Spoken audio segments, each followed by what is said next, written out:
여러분 안녕하십니까? 구독자나 시청자들 중에 알고 계시는 분들도 적지 않으시겠지만 저는 현재 권순알TV를 운영하면서 자유우파 성향 인터넷 매체인 뉴데일리의 요청으로 이 매체의 기명 칼럼을 고정적으로 쓰고 있습니다. 이번에 뉴데일리에 게재한 최신 칼럼에서는 최근 권순알TV를 통해 전해드렸던 조은석 내란 특검과 백대현 부장판사, 오산 공군기지 압수수색영장 발부 판사 등 3명의 법조인이 황교안 자유화혁신 당대표에 의해 미국 국무부와 재무부에 제소된 내용을 핵심 주제로 다뤘습니다. 국제사회, 특히 미 국무부 및 재무부에 대한 제소는 윤석열 대통령 탄핵 정변 과정에서 미국인 우파 여성이 운영하는 유튜브 채널인 천조국 발행이 주도로 시작돼 큰 반향을 불러일으킨 미 CIA 신고에 이어 한국 내 좌파 전체주의 세력 부역자들, 특히 특검이나 판사들에게 상당한 압박을 가할 수 있는 효과적인 견제 카드가 될 것입니다. 황교안 대표가 조은석 특검과 오산기지 압수수색 영장 판사 등을 미국 정부에 제소하고 그 제소장 전문을 공개했다는 소식은 권순알TV와 뉴데일리 칼럼을 통해 상세히 소개된 뒤 고성국TV나 뉴스데일리 베스트 등 각종 시사 유튜버 채널을 통해서도 잇따라 소개되고 있습니다. 상당히 파장이 확산되는 분위기입니다. 그럼 지금부터 뉴데일리에 게재된 내란몰이 부역 법조인들, 미국 등 국제사회 제재 받게 되나라는 주제의 권순알 칼럼 내용을 여러분들에게 전해드리도록 하겠습니다. 더불어민주당 이재명 정권 출범 후 기승을 부리고 있는 이른바 내란몰이에는 검사나 판사 출신 상당수 법조인들이 적극적으로 부역하고 있다. 이들은 특검 수사나 재판 진행 과정에서 노골적인 좌편향성을 드러내면서 극심한 인권 탄압과 한미동맹 훼손 논란 등에 휘말리곤 했다. 과거 같으면 국가적으로 엄청나게 문제가 될 큰일들이 한두 건이 아니었지만 사법정의 실종과 언론의 견제 기능 무력화로 해당 법조인들에 대한 한국 내세의 응징은 사실상 불가능한 실정이다. 그러나 내란몰이 과정에서 온갖 무리한 짓을 저지른 특검이나 판사들에게 이제 남들에게 말하기도 어려운 새로운 고민거리가 생겼다. 문제의 법조인들에 대해 미국 정부에 제재를 요청하거나 유엔 인권이사회에 제소하는 움직임이 본격적으로 나타나고 있기 때문이다. 이미 미국 정부는 브라질의 모라에스 대법관이 보소나로 전 대통령에 대해 인권 탄압을 저지른 것에 대해 모라에스 대법관 및 그 직계 가족, 측근들에 대한 미국 입국 비자를 취소하는 제재를 단행한 바가 있다. 국내외에서 숱한 논란을 낳고 있는 내란몰이에 적극 가담한 한국의 법조인들과 그 가족들도 미국의 제재 대상이 되지 말라는 법이 없다. 자유파 신당인 자유화혁신의 황교안 당대표는 1월 9일 소위 내란 특검의 최고 책임자인 조은석 특별검사와 오산 공군기지 압수수색 영장을 발부한 서울중앙지법 영장전담 판사에 대한 미국 정부의 제재를 요청하는 제소장을 미 국무부와 재무부에 제출하고 제소장 전문을 공개했다.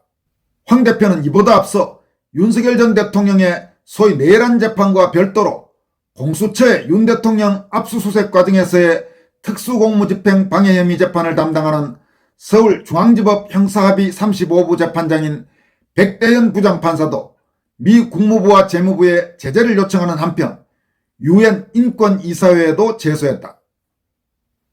황교안 대표는 미국 정부에 보낸 조은석 특검과 오산 공군기지 압수수색 영장 발부 판사를 대상으로 한 제소장에서 조은석 특검의 정치적 배경 및 편향성, 조은석 특검이 저질러온 윤석열 전 대통령에 대한 비인도적 구금과 친미 우파 인사들에 대한 표적 수사 등 정치적 숙청의 실성, 오산 공군기지 압수수색의 위법성과 한미 동맹관계 훼손 위험성 등을 조목조목 지적했다.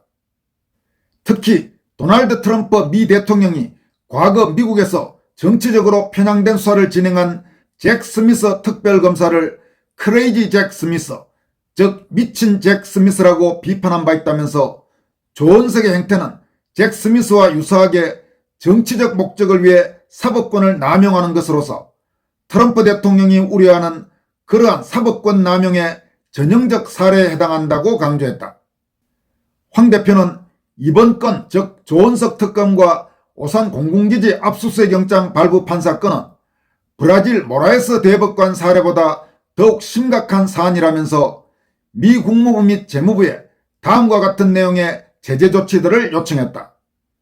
1. 조원석 특검 및 오산 공군기지 압수수색 영장 발부 판사 본인 및 그 직계 가족에 대한 모든 미국 입국 비자의 취소 및 향후 비자 발급 거부. 2. 제재 대상자들이 미국 내에 보유하고 있는 부동산, 금융자산 등 모든 자산의 동결과 미 금융기관과의 거래 금지. 3. 미 정부가 동맹국 및 우방국에 대해 제재 대상자들에 대한 유사한 제재 조치를 취할 것을 권고. 4. 미 국무부가 제재 대상자들의 행위가 한미동맹을 훼손했으며 친중좌파 이재명 정권의 정치적 숙청 도구로 사법권이 남용되고 있다는 내용의 공개 성명 발표. 5. 미국 정부가 한국 정부의 조원석 특검 처벌, 윤석열 전 대통령에 대한 인도적 처우 보장, 주한미군 지휘협정 소파 준수 약속 등 요구. 조원석 특검보다 먼저 미 국무부 및 재무부, 유엔 인권이사회 제소가 들어간 서울중앙지법 형사합의 35부 재판장 백대현 부장판사에 대한 제소 내용도 큰 틀에서는 비슷한 맥락이다. 황교안 대표는 백대현 부장판사가 재판 진행 과정에서 노골적으로 드러낸 심각한 편향성과 윤석열 전 대통령에 대한 인권 침해, 민주주의 훼손 행위를 조목조목 지적한 뒤 유엔 인권이사회가 이 문제에 대한 즉각적인 조사를 진행하고 한국 정부에 공식적인 우려를 표명해 줄 것을 요청했다. 그는 또 백 판사의 행위는 정당한 법 절차를 박탈한 심각한 인권 남용에 해당하므로 미 국무부는 글로벌 마그니츠키 인권책임법에 따라 그를 인권 침해 연루자로 지정해 미국 입국 금지 및 자산 동결 등의 제재 조치를 검토해달라고 요청했다. 이와 함께 미 재무부에는 백 판사를 미 행정명령에 따른 특별지정제재 대상자로 등록해 줄 것을 요청했다. 조원석 특검의 2025년 7월 21일 오산 공군기지 압수수색이라는 반동맹적 무도한 처사는 국내외에서 큰 파문을 불러일으킨 바 있다. 주한미군은 문제의 압수수색 약 2주일 뒤인 2025년 8월 3일 데이비드 아이버선 부사령관 명의로 대한민국 외교부에 공식 서한을 전달해 문제의 압수수색이 소파협정을 위반했으며 미군과의 사전협의가 필요했다는 입장을 명확히 표명했다. 이와 함께 미군과 관련된 오산 공군기지 출입에 대한 통제 권한을 한국군으로부터 아예 회수해 미군이 직접 관리 중인 것으로 알려지고 있다. 이에 따라 미 국무부와 재무부는 조원석 특검과 오산 공군기지 압수수색 영장 발부 판사에 대한 제재 요청서 내용을 깊이 있게 검토한 뒤 실제로 이 두 사람과 그 직계 가족들을 미 국무부 및 재무부 제재 대상자에 포함시킬 가능성도 적지 않아 보인다. 소위 특수공무집행방해 사건 재판장으로 그동안 재판 과정에서 편향성 논란을 불러일으켰던 백대현 부장판사가 당초 지난해 12월 26일 변호인단의 거센 항의에도 불구하고 일방적으로 변론 종결을 했다가 황교안 대표가 미 정부와 유엔 인권이사회에 백 판사를 제소했다는 사실이 공개된 직후 이미 종결했던 변론을 한 차례 더 재개한다고 돌연 특검과 변호인단의 긴급 공지에 재판을 한 차례 더 열었던 것도 눈여겨볼 만하다. 그럼 시간을 조금 앞으로 당겨보자.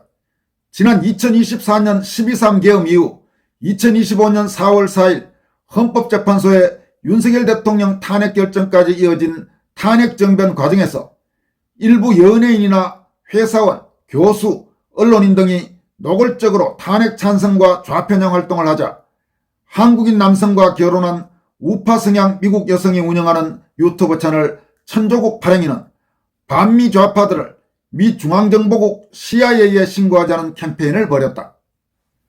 천조국 발행이가 주도하고 많은 한국 우파 국민이 동참한 CIA 신고 캠페인의 효과에 대해 당초 한국 내 좌파 언론 매체들은 조롱과 폄훼를 노골적으로 하면서 아무런 영향도 없을 것이라고 주장했다. 하지만 이후 실제로 소셜미디어에 좌파 성향 게시글을 올린 사람들의 미국 입국이 잇따라 금지되는 사태가 벌어졌고 좌파들 사이에서는 온라인 과거 지우기 붐이 일고 있을 정도다. 효과가 없는 것이 아니라 효과가 넘치도록 컸다고 할 수 있다.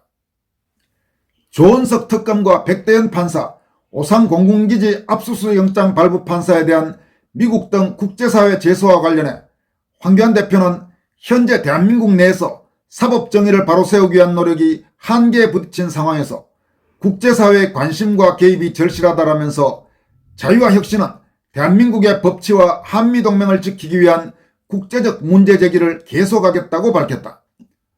앞으로도 무리한 내란몰이나 인권 탄압에 가담한 자들에 대한 추가적인 국제사회 제소 가능성을 열어둔 것이다. 더불어민주당 이재명 정권이 들어선 뒤 중공식 전체주의의 망령 우려가 급속도로 확산되고 극좌 전체주의 광풍과 인민재판 광풍에 노골적으로 부여가는 판사, 검사, 경찰, 군인, 정치꾼, 언론인 등이 적지 않다. 특히 소위 내란몰이 과정에서 한국의 법원, 특검, 검찰, 경찰에 대한 국민적 불신이 과거 그 어느 때보다 커진 상황이다. 좌파 무죄, 우파 유죄, 좌파 솜방망이 처벌, 우파 쇠방망이 처벌에 왜곡된 법 현실도 두드러지고 있다. 과연 한국 내에서 제대로 된 사법적 정의가 실현될 수 있을지에 대한 의문과 무력감도 커졌다. 실제로 대한민국 내에서 사법정의를 바로 세우기 위한 노력이 한계에 부딪힌 상황이라는 황교안 대표의 아픈 현실 인식에 공감하는 국민이 많을 것이다. 서글픈 현실이지만 한국의 사법부나 검찰, 경찰, 특검에 기대하느니 차라리 미국의 글로벌 국익면에서도 한국에 적화만은 절대로 용인하지 않을 동맹국 미국에 기대하는 것이 더 현실성이 있다는 말까지 나온다. 이런 국가적 위기 상황에서 내란몰이 부역자들의 아킬레스건이라고 할 수 있는 미국 정부에 대한 제재 요청은 한국 사회의 이 미친 바람, 광풍에 맞서는 데 있어 상당한 효과를 거둘 수 있는 전략이다. 중공식 전체주의 광풍과 극좌 인민재판 광풍에 노골적으로 부역하는 자들도 자신이나 가족들의 미국 입국 금지나 자산 동결 등 미국발 제재는 무서워하는 분위기가 역력하다. 그런 점에서 법무장관과 국무총리, 대통령 권한대행, 제1야당 대표 등 누구 못지않은 화려한 경력을 갖고 있고 고든 참, 모스탄 등 미국 트럼프 진영 인사들과도 상당한 인적 네트워크를 갖고 있는 황교안 자유화혁신 대표는 지금 대한민국의 자유민주주의와 법치주의, 한미동맹 수호를 위해 정말 큰일을 하고 있다. 장동혁 당대표가 이끄는 제1야당인 국민의힘도 특검과 판사, 경찰 등의 반인권적, 비민주적 행태에 대해 좀 더 적극적으로 목소리를 내고 행동하기를 바란다. 여러분, 조은석 특검이나 백대현 판사에 대한 미국 정부 제소를 주제로 다룬 이번 건순할 칼럼 어떻게 들으셨습니까? 저는 구독자나 시청자분들이 이 유튜브 영상에 많은 댓글을 올려주시어 항상 감사한 마음을 갖고 있습니다. 이번 기회에 한 가지 부탁을 드린다면 시간이 나는 대로 뉴데일리의 건순할 칼럼들에도 저질 극좌 세력이나 한동훈 같은 배신자들을 따끔하게 질타하는 내용의 댓글을 올려주시면 고맙겠습니다. 제가 현재 유튜브 영상 제작과 함께 기명 칼럼을 고정적으로 게재하고 있는 뉴데일리는 물론 과거 몸담았던 동아일보나 조선일보, 중앙일보 같은 이른바 메이저 신문들과 비교할 수는 없지만 그래도 제도권 언론의 온라인 매체 중에는 상당히 영향력이 큰 매체입니다. 뉴데일리에 칼럼을 쓰고 있는 가장 중요한 이유도 바로 그런 점 때문입니다. 다시 말해서 유튜브를 통해서 여러분들에게 알려드리는 것과 함께 언론을 통해서 직접적으로 글을 통해서 알려주는 것도 나름대로 효과가 있기 때문입니다. 시청자 여러분들이 애국 시민들의 진짜 민심과 여론을 다른 국민들이 알 수 있게 하시면 아마 종합적으로 유튜브 채널 댓글 이상으로 혹은 적어도 그 정도 수준의 영향력을 발휘할 수 있을 것입니다.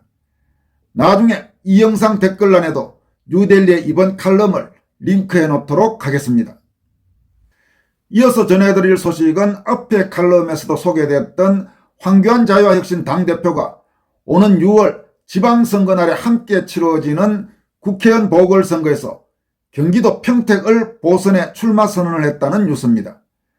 이 평택을 선거구는 지난 2024년 4.10 총선에서 더불어민주당의 이병진 후보가 국민의힘 후보를 꺾고 당선된 지역인데, 이병진 의원은 최근 공직선거법과 부동산 실명법 위반 혐의로 대법원에서 당선 무효형이 확정돼서 이번에 보궐선거가 치러지게 된 지역입니다. 황교안 대표는 출마 선언문을 통해서 무너져가는 대한민국을 바로 세우기 위한 결사각오로 국회의원 보궐선거 출마를 선언합니다라면서 이번 출마는 저 개인을 위한 것이 아닙니다. 지금 이 나라가 너무나 무너졌기 때문에 더 이상 침묵할 수 없어서 나서는 결단입니다라고 밝혔습니다. 황 대표는 평택을 국회의원 보선 출마를 선언하면서 3가지 약속을 했습니다. 그는 첫째, 부정선거를 척결하고 공정한 선거제도를 만들어내는 선거개혁을 이뤄내겠다고 다짐했습니다. 둘째로는 자유민주주의를 무너뜨리는 반국가 세력과 정면으로 맞서 싸우겠다고 약속했습니다. 황 대표는 또 이 나라의 재건을 청년들과 함께 새롭게 시작하겠다고 다짐했습니다. 황교안 대표는 자신은 무능한 정치가 나라를 얼마나 빨리 무너뜨리는지, 잘못된 권력이 체제를 얼마나 위험하게 만드는지 직접 보았고 직접 겪었다면서 우리는 베네수엘라 사례를 보고 있지 않은가라고 말했습니다. 황 대표는 자신은 완전히 새로운 길을 갈 것이라면서 기존 정치의 타협 문법, 침묵의 문법, 비겁한 생존의 문법을 따르지 않고 나라를 살리는 새로운 문법으로만 가겠다고 다짐했습니다. 황 대표는 자신은 집권당과 정치권의 비리를 낱낱이 파헤치고 현장에서 국민의 목소리를 직접 듣고 수시로 국회 소통관을 찾아 국민께 보고하겠다면서 무엇보다도 대한민국이 다시 정상국가로 돌아오도록 국가 운영의 기준과 상식을 반드시 회복하겠다면서 대법원에서 유죄 판결을 받고도 꼼수로 대통령이 되는 이런 나라는 분명 정상이 아니다라고 강조했습니다. 황교안 대표는 이번 선거는 대한민국이 계속 무너지느냐 다시 일어서느냐의 바로미터라면서 대한민국을 다시 바로 세우는 일을 제대로 하겠다, 새롭게 하겠다, 싸워 이기겠다고 다짐했습니다. 평택을 국회의원 보궐선거 앞으로 상당히 관심이 쏠릴 것 같습니다. 황교안 대표의 선전을 기대합니다. 지금까지 권순할TV였습니다. 여러분 고맙습니다.